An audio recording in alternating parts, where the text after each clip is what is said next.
მოდი ამას სათვალის გარეშეც ჩავწერ. Ყვარს ეს ქართველების ექვთვისება. გინდა პატარა ქვევრი გამოვზირწო. დიდ ცვლილებები კეთდება პატარა ნაბიჯებისგან და თითოეულ ადამიანისგან. ნახე როგორ აქაფდა. ვაიმე რაღაცა მკვიდა. ადამიანების სულებიო ამ ჩარხზე ამოყავდაო რა, ну რა თქმა უნდა თიხისგან ამოყავდა. ძალიან კაი ბიჭი ვითხოვარდი ვარ. უბრალო ხელოსანიც რო ვარ, რო ტექნიკურად რაღაცები კარგად გამოდის, ესეც იმხელა სიმდიდრე არის. არ იქნება თვით განვითარება, რაღაცა არაფერი არ იქნება. აქაურებმა რო გამიგონდეთ იქნებათ. მოვკარი ყური რაღაც შებოლილი ახსენა. შებოლილი. გამიგია ლორი. თიხით ხატავ კილოზე. საქართველოში მოპოვებული ნებისმიერი თიხით შეიძლება დამზადდეს ქვევრი თუ არა. შევახოდნო პოლიტიკას. ლოუბარის წამოწყებაში ყველაზე მეტად მომწონს ის, რომ რაღაცით შთაგონებულ და ანთებულ ადამიანებს ვპოვლობ და მერე თქვენც გაცნობთ. დღევანდელ ეპიზოდში ქართულ თიხაზე შეყვარებულ კერამიკოს და მკვლევარს გაგაცნობთ. სანამ თიხის ამბებში გარკვევას დავიწყებთ, შეგახსენებთ, რომ ისტორიები, რომლებიც შთაგვაგონებენ, სოკერთან ერთად იქმნება.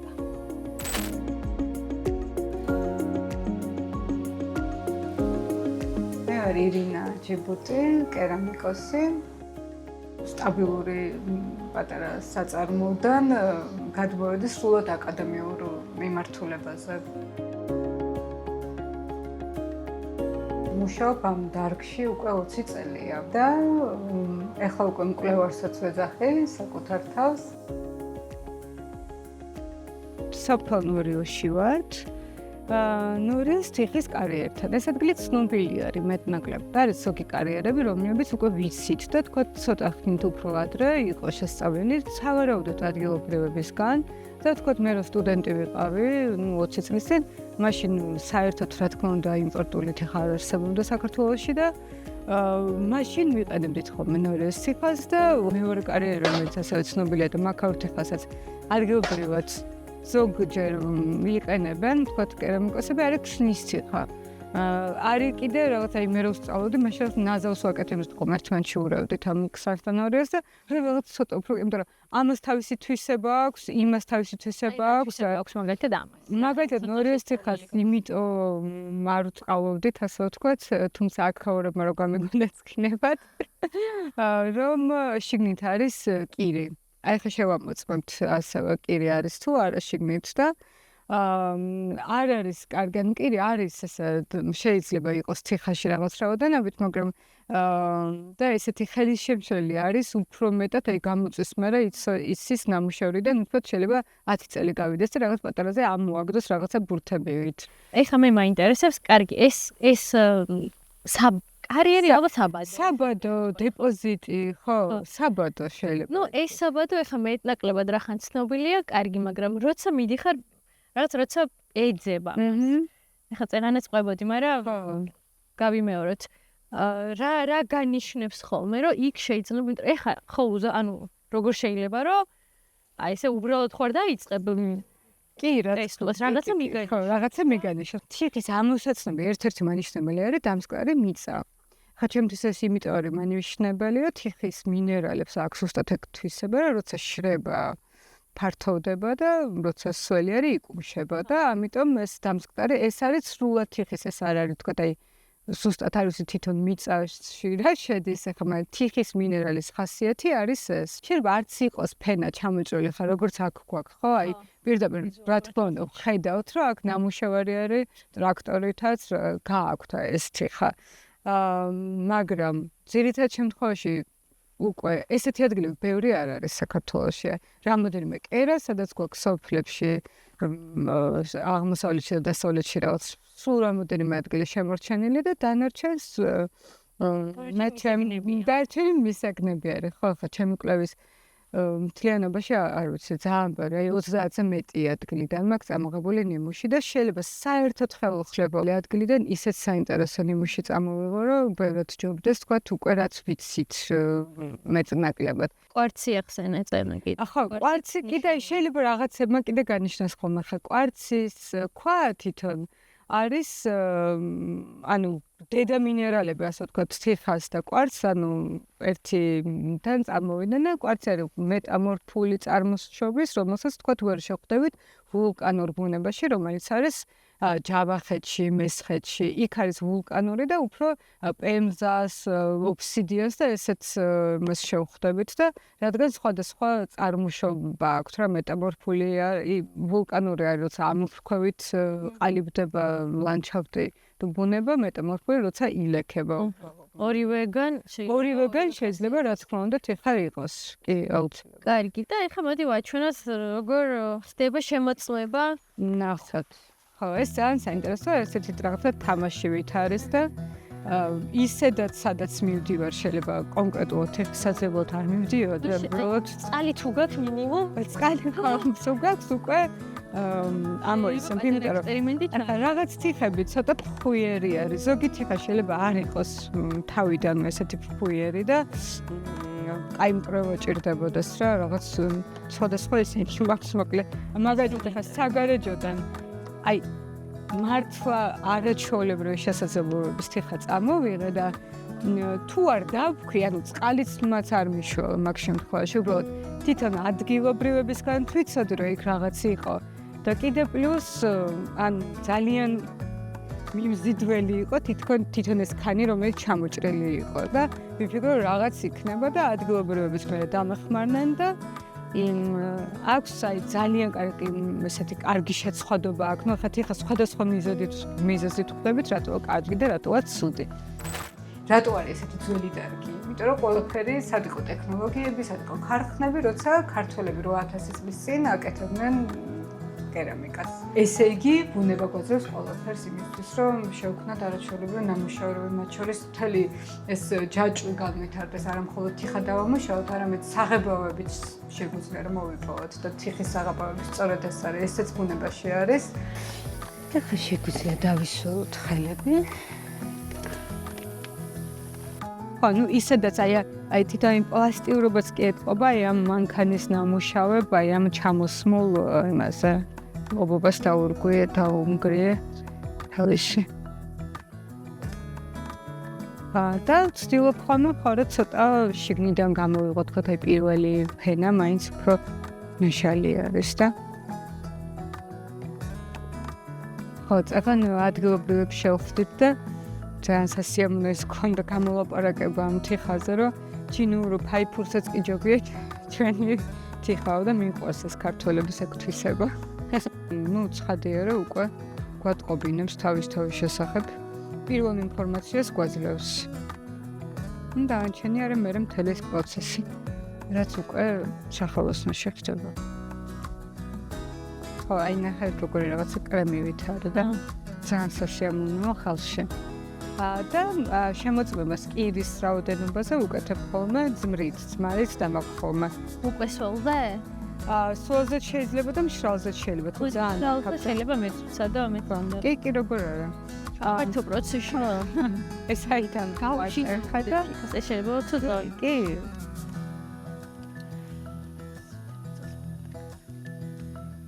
საინტერესოა, აზარტულია ცოტა ხო? კი, აზარტულია, აი მაგას ვიძახდი, რომ ყველა გასულა და მე უკვე ამ თიხით სახელოსნოში მუშაობა არის, აი რაღაც საიდუმლოს, ბუნების საიდუმლოს ფარდის ახსნა.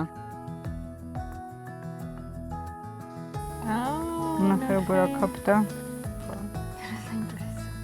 ხო, მე უფრო ვიყენებ ძალიან ესეთი პრიმიტიულ მეთოდებს, რადგან მე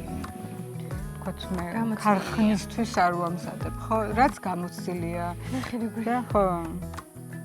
რეალურად მაგარი რამეა ამ ყველაფერში გარკვევა და ამის ცოდნა მე. ხო, და მე როგორ რეაგირებს რასთან და წარმოდგენა იმის, რომ აი აქედან ვიღებთ პროდუქტს, რომელმაც ჩვენი ცივილიზაცია ადამიანების, ანუ დღემდე თიხის ნაპოვნი არტეფაქტებით იგებენ ჩვენზე რამდენ ისტორიას, რამდენ ამბავს, ხო და რამდენ ფაქტს. ანუ აი ამისგან, აი ჩემთვის რაღაც გასაოცარი არის ეს ხელოვნება მართლა, იმიტომ რომ აი ტალახისგან ვქნით ნივთს, რომელიც უძლებს საუკუნეებს, არ ვიცი და რომელიც არის ჩვენი ისტორიის მატერიალი, როგორც კაცობრიობის თანმხლები მასალა არის, რომელიც ჩვენ ისტორიას ინახავს. წინა საუკუნეში საბჭოთა კავშირმა სრულად ინდუსტრიული გახადა ქართული კერამიკული წარმოება. ქართულ ნედლეულზე არ იყო მაინც აქ დიდი აქცენტი და ერთი საუკუნის წინ თუ თითო რეგიონში მაგალითად რომელიც აქტიური იყო მეთევნეობის მხრივ თუ იყვნენ არაერთი სოფელში 30 მეთუნე, ახლა შეიძლება 3 ადამიანი იყოს დარჩენილი.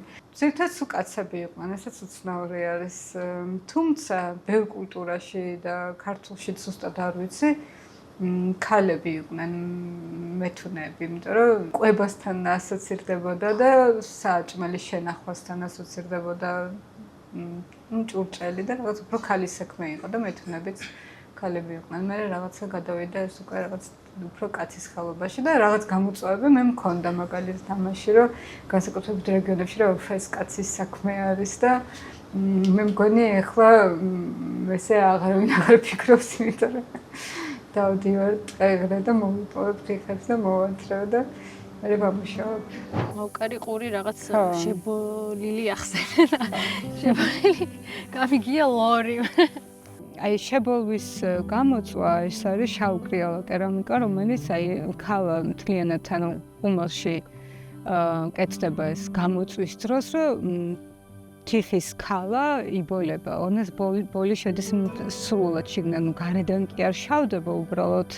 ანუ უმალში კონკრეტულ გრადუსზე აღარ მიეწოდება ჟანგბადი, ხურავენ ასე ვთქვათ ჟანგბადის შესვლის კარს და წარმოიქმნება იქ ისეთი ატმოსფერო, რომელიც აი ამ ბოლოს, რომელიც აი 500 გრადუსზე ღუმელში შემიხედია შეშის ღუმელში და სულ არის გაჭვარტყუნი ყველაფერი. თუ ამ ჭვარტყს არ მიუწევთ საშუალებას რომ გარეთ გამოვიდეს, ეს რა თქმა უნდა შიგნით შევა ქალაში და ეს არის უბრალოდ მანამდე თვითონ ამუშავებს ქართველები აპრიალებდნენ თიხაც სავარაუდოდ ისეთი ქონდათ რომ კარგად ზოგი თიხა არ პრიალდება, ხან ორი ეს თიხა კარგად არ გაპრიალდება. გაპრიალებას ვეძახეთ მაგალითად ქვით, აი აგატის ქვით ვაპრიალებ ხოლმე მე თვითონ მაგალითად თიხის ქალას და მე ესეთი ძალიან აი მუზეუმებშიც არის თუ ამის ვერ ალბათ გამახვილებთ უკვე თვალს ესეთი პრიალა შავი ზედაპირი თუ შეგხვდებათ, ეს არის ზუსტად ამ შავკრიალა გამოწვით გაკეთებული. პოტენციალი ქართული თიხის. როგორი შეიძლება იყოს და რა არის ყველაზე მეტად დეფიციტური დღეს?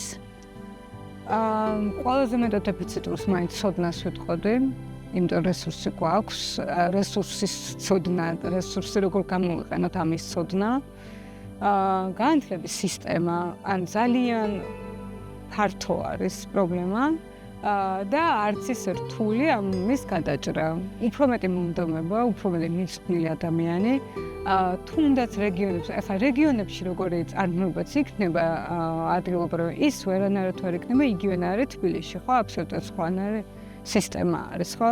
უბრალოდ ახალისება ამ რეგიონში მექვევრეების თუნდაც რომელიც აგერ კახეთში 3 ადამიანი არის დარჩენილი, რომ რაღაცა ამ ხალხს და მით უმეტეს მათ შვილიშვილებს მოუნდეს ამის გაგრძელება, რომ ნახავენ რომ მშობლები ამით რაღაცა ელემენტარული შემოსავალი აქვს და კიდე პლუს ცოტა გულს აუნთებთ იმით, რომ ტრადიციულ ესეთ ძირძველ საქმეს აკეთებენ და განაგრძობენ, ხო, ახლა რეგიონებში ეწყობა სადღაც ფესტივალები, რომელშიც მიყავთ ეს ხალხი, რაღაც გამოიყვანენ, მაგრამ მართლა დახმარება რომ განსამართი აქვთ ღუმელი თუ სახელოსნო უკეთესად მოსაწყობი ან ასე შემდეგ, ეს უნდა გაკეთდეს. რაღაც პროექტები ესე უამრავი გაკეთება რეგიონში, მაგრამ არ გამოუყენებიათ თქვათ რეგიონალური რესურსები, ან ცალკე ჩადეს რაღაცა რგოლი ხალხის ჯგუფი, რომელიც აკეთებს იქ სახელოსნოებს და მე უამრავი ჩემს გარშემო ყოფილა და რაღაცა ხან კონსულტანტად ყოფილა ხან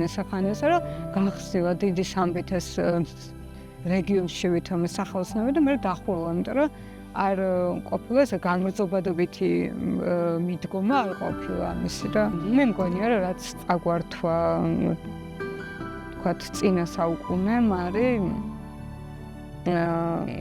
რაც ცოტა გავზარმათ თვითონ მგონია და რაღაც ჩვენი საქმის მიმართ ესეთი მიძღვნა თითქოს ძალიან ცოტა არის ახლა და მე მგონია, რომ დიდ ცვლილებები კეთდება პატარა ნაბიჯებისგან და თითოეულ ადამიანისგან. არ იკრიბება მთელი ქვეყანა და არ იძახის, რომ მოდი ახლა ძალიან გვჭირდება, რომ კერამიკა გადავარჩინოთ ეს რაღაც 1-2 ადამიანის ინიციატივით და სურვილით კეთდება. როცა გულწრფელია ეს სურვილები. ფიქრობ, შეიძლება მოგბესრდეს ოდესმე ეს ყველაფერი. ძალიან ეჭვმეპარება.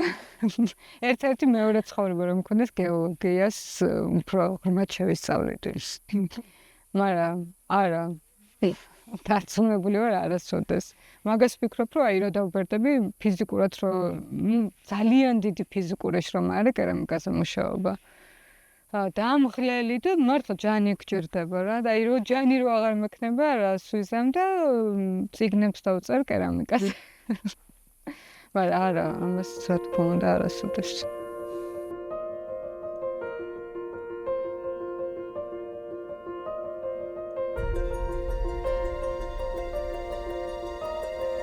მოვედით და გადმოვინაცვლეთ სივრცეში, სადაც სხვადასხვა რეგიონში მოპოვებული თიხა დამუშავების და კვლევის მნიშვნელოვან ეტაპებს გადის. აქაურობა აერთიანებს რამდენიმე სივრცეს, აქ არის გალერეა, მაღაზია, ან შოურუმი და ზემოთ არის სახელოსნო. წეგან ვფიქრობდი, რომ ტელევიზიაში მუშაობისას ძალიან ბევრი სიუჟეტი მაქვს მომზადებული კერამიკულ სტუდიებზე და გულდასაწყვეტი ის არის, რომ არც ერთი მათგანი რო გავიხსენი არ მუშაობდა ქართული თიხით. იმიტომ რომ როგორც ეხა მე თვითონაც გავერკვი ამ ყველაფერში, ეს ყველაფერი უფრო რთულია. ანუ რეალურად ქართული თიხით, ანუ ამ ნედლეულით მუშაობა კომერციული მიმართულებით რთულია. თუმცა მეორე მხარე არის ის, რომ რამდენი წლისაც არის მაგალითად ღვინო ჩვენს ქვეყანაში, იმდენივე წლის არის ქართული კერამიკაც და რაღაცა გულდასაწყვეტია ის, რომ აი ამ კულტურის და ისტორიის ესეთი მნიშვნელოვანი ნაწილი ესე უყურადღებოდ არის დღეს დარჩენილი და რაღაცნაირად არაპოპულარული და არამიმზიდველია.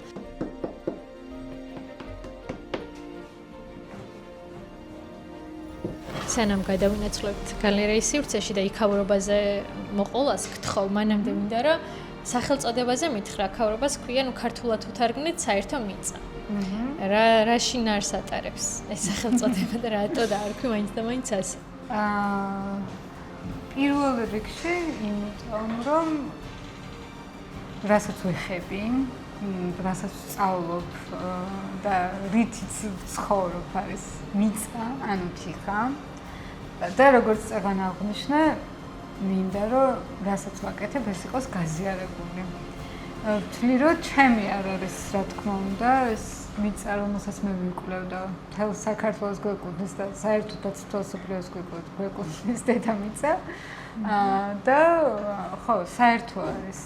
ერთი ეგ, მეორე რაღაც თუნდაც რელიგიაშიც როგორც არის რომ ადამიანებიც რაღაც ერთი მიწიდან ვართ შექმნილები და აი თქვათ მაგალითად იმაში ეგვიპტურ მითოლოგიაში არის თიხის ღმერთი რომელსაც ესეთი ის არის რომ ესე წერია რომ ადამიანების სულებიო ამ ჩარხზე ამოყავდაო რა ნუ რა თქმა უნდა თიხისგან ამოყავდა ანუ თიხა თავისთავად აი კულტურულად ესე მგონია რომ იმდენად ადამიანების აი ისტორიას ყვება ოდითგანო და ჩვენი მას აი ძალიან ჩვენი მასალა არის და ნუ მიწაც რომელსაც ყოველდღე ფეხს ვადგავთ და კაცმა არ იცი შიგნით რა საიდუმლოებებს ინახავს მინერალების მოხრევ ხო ეს და ნუ მთავარი ეგ რომ აქაურობა მინდა რომ იყოს საზიარო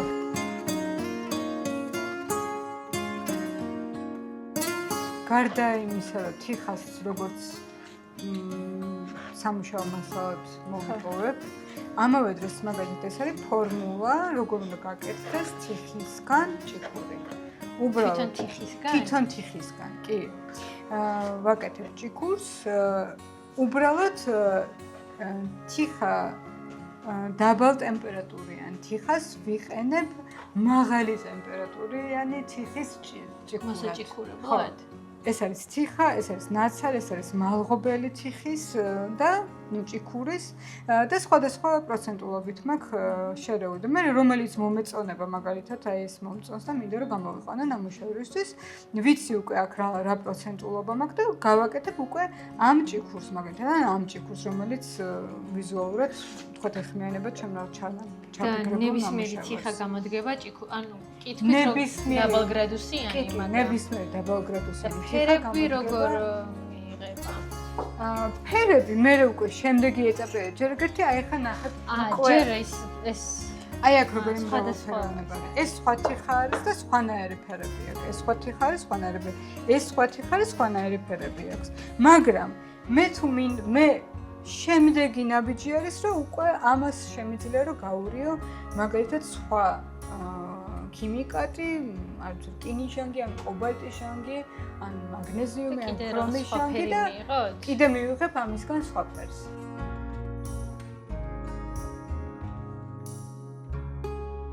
აი, აქ რა ხდება? აქ ხა რა ხდება? ეს სივრცეებსაც გამოვყავი, რომ მინდა რომ იყოს საზიარო, როგორც თქვი, გალერეა. ესეც საერთო გალერეა. ჩემი და ჩემი კოლეგების ან თუნდაც არა კონკრეტულად კერამიკოსების სახელოვნების, რომლებიც მუშაობენ კერამიკაზე. მინდა რომ იყოს მიძღვნილი მხოლოდ კერამიკისთვის, იმიტომ რომ გალერეა არ არსებობს კერამიკის კონკრეტულად და ვთვლი რომ ესე შეიძლება იყოს რაღაცნაირი ბიძგი, რომ კერამიკა როგორც ხელოვნება და როგორც ჩვენი უძველესი ხელობა უფრო სწორად რაღაცნაირ კალაპოტში განვითარდეს. და ბოდიში ხო, არა მარტო ის არის შესაძლებელი რომ თიხისგან რაღაც ნაკეთობები აკეთო, თურმე შესაძლებელია რომ ხატო კიდეც და ეს ყველაფერი თვალსაჩინოა აქ და ჩემთვის გასაკვირიც საკმაოდ, იმიტომ რომ არასდროს არ მინახავს მსგავსი რაღაცა ნამუშევრები და აღმოჩნდა რომ შესაძლებელია ხატვა ტილოზე.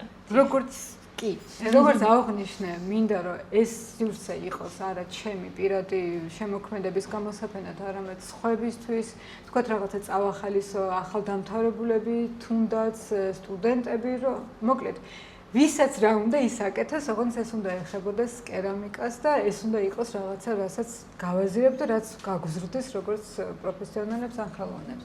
კონკრეტულად ამაზე და ამ წუთას კი ჩემი ნამუშევრები არის აქ წარმოდგენილი, რადგან ესეთი სეზონი არის, ზაფხული არის და მაინდა-მაინც ხალხი გალერეებში არ დადის.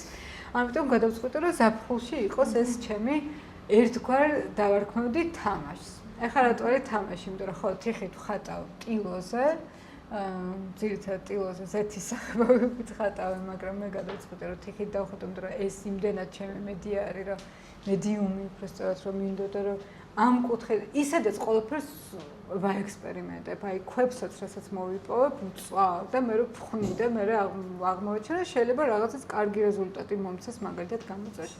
ეხლა ეს ამას რაღაცა პატარა სევდიანი ამბავი აქვს, სადაც დავდივარ თიხის მოსაპოვებლად, ეს ადგილები აი ისეთი შთამბეჭდავი არის და არ ვიცი შეიძლება ჩემთვის იმიტომ რომ ვიცი რომ იქ თიხას მოვიპოვებ მაგრამ ძალიან თავისთავად ლანდშაფტები სადაც დავდივარ არის ულამაზესი საიდანაც მომაქვს თიხა.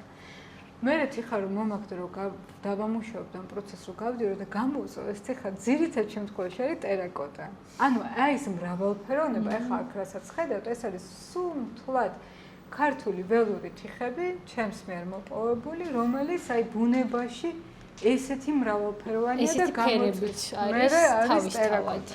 და რაღაცნაირად რომ შემენახა ეს ლანდშაფტები და დავარქვი ამ პროცესს ლანდშაფტის არქივი და პირველი თავი, ანუ ეს კონკრეტულად არის პირველი თავი და შემდეგ მინდა რომ ამას გააგრძელება ქონდა. შეიძლება თქვათ მეგობრები მყავს მუსიკოსები, რომლებიც აი იწერენ ბუნების ხმებს და თქვათ ერთად გავაკეთოთ რაღაც საერთო ან არ ვიცი რაღაცა აი ამ არქივის ჩანაწერებს რომ ლანდშაფტის არქივის ჩანაწერებს რაღაც თავისი გაგრძელება მოყვეს. ქართული და ჩვენი რაც გვაქვს ალბათ უფრო ძვირფასია ვიდრე და იყოს ყოველ შემთხვევაში არა რაღაცა ჩემი გაგებაც ეგეთია რომ ნუ რასაც დავიბადეთ რასაც ვეკუთვნით და რა გარემოთ ჩვენი არის აუთენტური უნიკალური და რაღაც ალბათ გენეტიკურად დაკავშირებულები ვართ აუცილებლად, ერთმანეთთან. რა თქმა უნდა, ვართ, ხო.